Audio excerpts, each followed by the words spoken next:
Welcome to this explainer. I am absolutely thrilled to have you with us today. We're taking a really fascinating journey back in time, and we're going to strip away all of our modern conveniences to look at the raw, unfiltered reality of early 19th century America. We're exploring a day in the life of Miranda Wade. She's a 14-year-old girl living in Rhode Island back in the year 1818. Through the historical source material we've pulled together, we're going to completely reconstruct her world for you. Everything from the genuinely grueling physical labor she endured to her quiet, everyday moments of joy. Okay, let's dive into this. I want you to think back for a second. What were you doing at age 14? Maybe navigating middle school, hanging out with your friends, stressing out over math tests or sports tryouts. Keep that memory in your head, because I want you to contrast your modern teenage years with the intense, unrelenting reality we're about to explore. Because at 14, Miranda was essentially considered a grown woman, and she was carrying a staggering weight of daily responsibility. Welcome to Foster, Rhode Island, circa 1818. Foster was this tightly knit rural farming community. By around 1820, the town had a population of just about 2,900 people. It was a very homogeneous place where literally everyone knew everyone else's business. The Wade family, they were incredibly well established here. Imagine a landscape just dotted with small white churches. This was a deeply agrarian world governed entirely by the turning of the seasons. And to instantly wrap your head around the physical demands of that world, just consider this number, 44. That is the staggering number of cords of wood a large family burned in a single year just to keep their fireplaces and bake ovens going. Imagine the sheer, back-breaking physical labor required to chop, stack, and haul that massive amount of timber. Keeping that supply stocked and dry, that was a year-round family effort, and Miranda actively contributed to it. Their survival literally depended on keeping those fires lit. Section 1. Dawn at the Hearth. Morning Chores. Let's step right into the inner circle of Miranda's world. Long before the sun even came up, her day began. You could almost smell that sharp, distinct scent of wood smoke in the morning air as the embers were stoked back to life. And the Wade farmhouse, it was an incredibly dense, bustling place. You've got the parents, Phoebe and Simon, then there's Miranda at 14, her constant companion and older sister Olive at 16, younger brother Fenner at 11, little Lawton, who is just 4, and older brother Arnold at 18. Older brother James had already moved out, and tragically, older sisters Catherine and Sarah likely died young, which was just a really harsh but common reality of the era. Now, all of these people were packed into a very, very tight space. We're talking 1, maybe 2 heated rooms, shared sleeping quarters, and absolutely zero modern privacy. I mean, contrast our modern expectation of having our own personal bedroom with Miranda's reality. She shared a sleeping space with her sisters, rising way before the dawn. And from the very moment her feet hit those cold floorboards, she rarely sat idle until well after dark. Section 2. The Daily Labor, Economic Necessities. Now we're going to zoom out slightly from the hearth to examine the immense economic workload she carried. And this brilliantly illustrates the dynamic, daily procedural tasks that were the absolute domain of the housewife and her daughters. Take the dairy process, for example. First, you're straining milk into shallow pans so the cream can rise. Second, skimming off that cream by hand. And third, churning it into butter or pressing it to make cheese. Miranda was helping with this intricate, incredibly physically demanding process almost every single morning of her life. But the dairy? That was really just the beginning.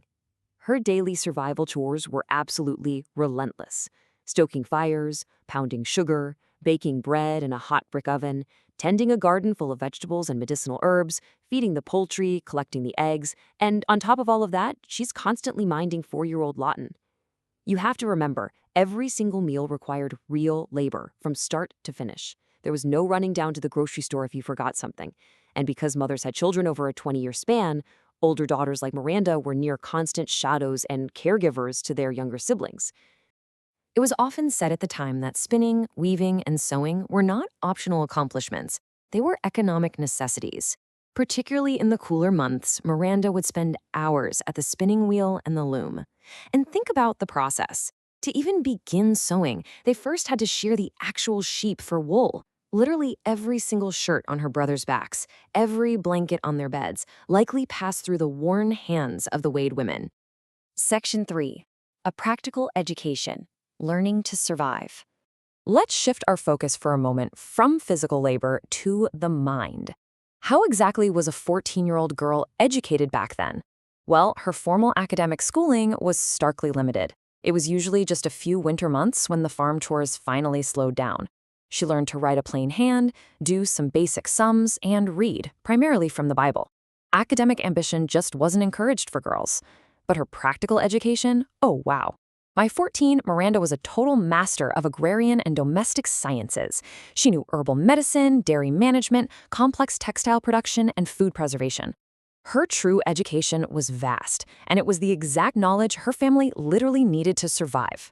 Section 4. Community, Faith, and Labor. Social life in Foster. Let's zoom out again to see how the Wades interacted with their broader community. Foster's religious landscape offered a few different flavors, but it was heavily dominated by Baptist congregations, specifically Calvinist, Sixth Principle, and Free Will Baptists. For the Wades, faith wasn't a side thing, it was the absolute cornerstone of their social world.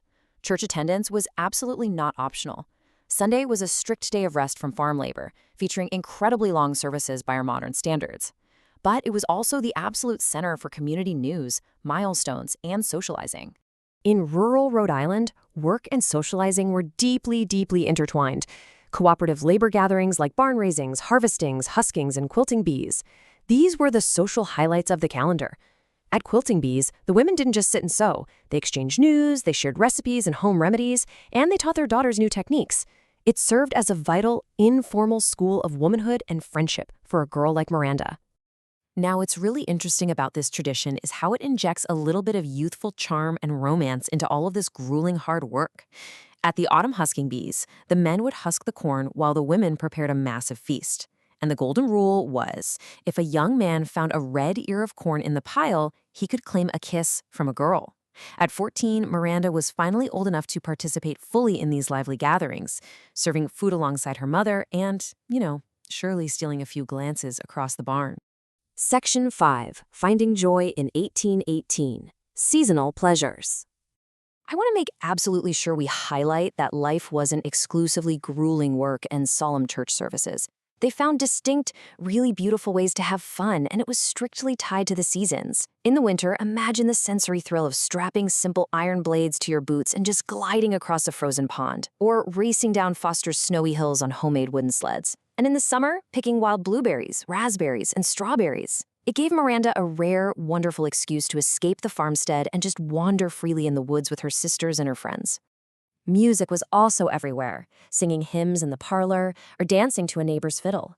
But needlework and samplers, stitched by the flickering light of a tallow candle, offered something truly unique.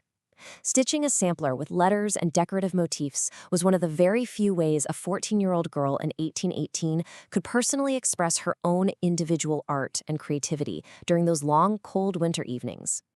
Section 6. On the Horizon. Approaching Adulthood. As we reach the end of our explainer, we have to prepare ourselves for the rapid and, honestly, often harsh transitions of 19th century life. Let's move forward and see how this all builds. In 1818, at age 14, Miranda is deeply embedded in the rhythms of her childhood home. But she was forced to grow up incredibly fast. Just 2 years later, in 1820, her mother Phoebe passes away, leaving Miranda to carry far more of that massive household weight we just learned about. And by 1823, she's married, moving to nearby Gloucester to begin her own family and basically repeat the entire cycle. So, what does this all mean? The crucial point is this. Miranda Wade lived a life entirely defined by the smell of wood smoke, the sound of Sunday hymns, and ceaseless, essential labor. I want to leave you with this provocative reflection. What is the legacy of the unnamed women whose hands quite literally built the foundation of the modern world? Their work was invisible to history books, yet absolutely vital to human survival. Think about Miranda's 14-year-old calloused hands the very next time you easily turn up your modern thermostat or buy a sliced loaf of bread. Thank you so much for joining me to explore her fascinating world today. Keep learning and always keep asking questions.